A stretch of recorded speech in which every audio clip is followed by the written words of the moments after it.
Welcome back, everybody. Let's catch you up on a couple stories that should be on your radar today. It is Rapid Fire, and here to break down the headlines are Michael Santoli, Eric Janney, and Rahel Solomon. It's great to have you all here. First up, we got to talk some Bed Bath & Beyond. Shares are plunging. They're down 25% today after reporting a nearly 50% drop in year-on-year sales in the first quarter.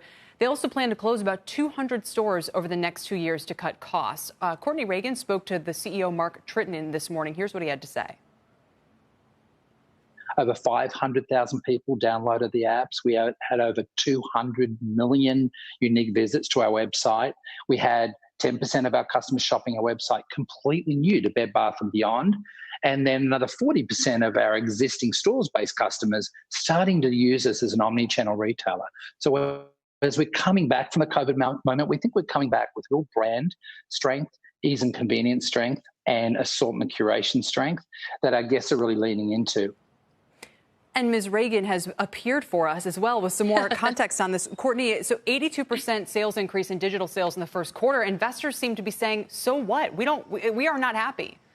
Yeah, exactly, Kelly. I mean, I think obviously you would see some digital strength if you didn't have stores, right? And a lot of what Bed Bath & Beyond sells are things that were in demand during the pandemic as we were all trying to make ourselves a little bit more comfortable at home.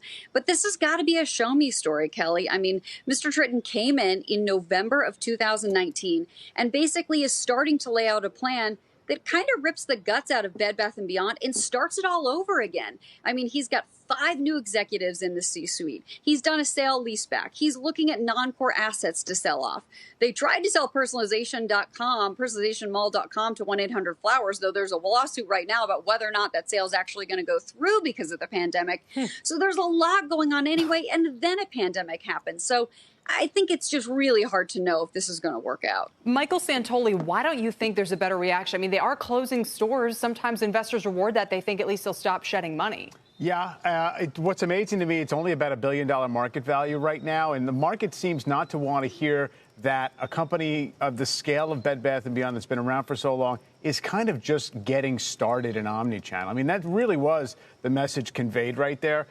So I don't think there was any real persuasion out there that a store that has, I think, really gotten in this mode of having people come in, look around, stumble on things serendipitously is going to be figuring it out better than the targets out there. By the way, Wayfair, yeah. I know it's not the same kind of products, $20 billion market cap right now, 20 times Bed Bath & Beyond. And Kelly, I'll just say on the flip side, for those of us in New York City, it's sad to hear that these stores are going to be closing because we don't have the targets.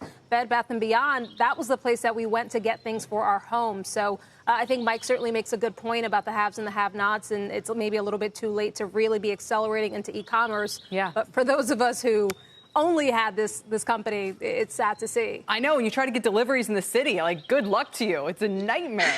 I feel you. Anyway, Courtney, we appreciate it. Thank you. Courtney Reagan with that interview and the info on Bed Bath & Beyond today. Let's talk about this. Many employees are returning to work as some states reopen and restrictions get lifted, but a number of them are doing so while still collecting unemployment. Rahel, you've been following this story, and I think it's important today with the high number of jobless claims still that people know not everyone who files a claim is 100% out of work. Not at all. And this is a story that's actually gotten quite a bit of traction. I posted it on my Instagram story, and people have been commenting all day about it. So here's how it works. So employers can sign up for this if their state allows it.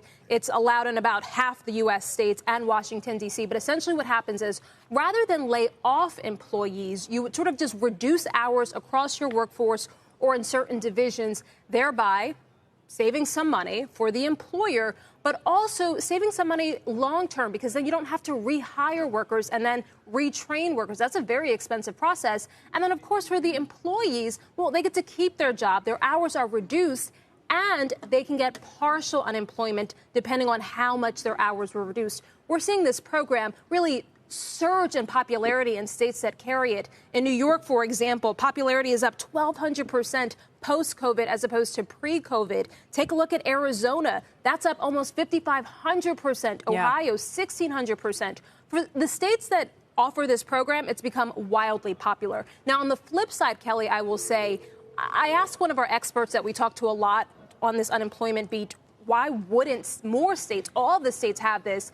And he said that there are some administrative burdens and the costs that come along with that, but he thinks it's extremely short-sighted. Eric, it just reminds me of the kind of the data issues that we talk about so much. But again, especially with unemployment claims right now, it would be nice if there was a way that every single portion of this is delineated out. You know, people can at least get this information. OK, are they getting it, you know, full-time replacement on a part-time basis? You know, as Rahel has talked about, at what point do we move from federal to state programs? I mean, there's so much to unpack in here. Yeah, so much to unpack. I think most people don't realize that these are state-by-state programs. This is not a federal program that we do. I mean, the way that you've talked about recently with these PPP loans, a lot of unintended consequences. People didn't know how it was going to work, so a lot of people didn't sign up. They didn't know it was going to make public. Maybe they wouldn't have signed up. I think we're seeing this with the unemployment process. I know some small business owners where I live, and they're confused as to, well, why is this guy asking for unemployment? He only worked for me a little bit last year. There's a lot of confusion with how these programs are put out. Yeah, and more awareness of them, I think, now than ever.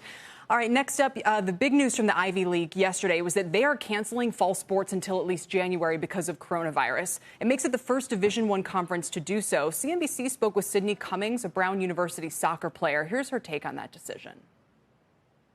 I really do believe that they're going to try to do whatever is best for us, whether that means canceling sports altogether or it means potentially playing fall seasons in the spring. But it's hard. There's no way to sugarcoat it. And it's a difficult decision for everybody, no matter what class you are. And I mean, a huge revenue story, Eric. And we said they're the first Division I schools or league. Is there an expectation that others will follow? So it depends on how you follow the money, right? So the Ivy League, they don't make money off of sports. It's an academic-focused organization. So they're going to lead the way in terms of not having sports. Remember, they led the way, ending their basketball tournaments. Everyone thought it was an overreaction. Then 3 days later, everything had been shut down across the country. So when you look at SEC football, something like that, they're clearly not looking at the Ivy League to wonder how they're going to deal with their football season. But they may still have no choice and have to cancel it or postpone it into the spring.